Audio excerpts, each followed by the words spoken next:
ওমা রান্না বান্না হয়ে গেছে?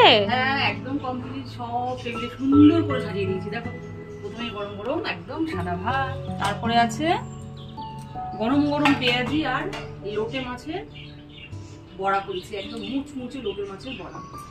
সাথে আছে স্পেশাল একদম মান কচু বাটা, একদম ঝাল ঝাল করে গরম গরম ভাতে দারুণ দারুণ লাগে। তারপরে রান্না করেছি আলু সোয়াবিনের একটা মাখা মাখা তরকারি।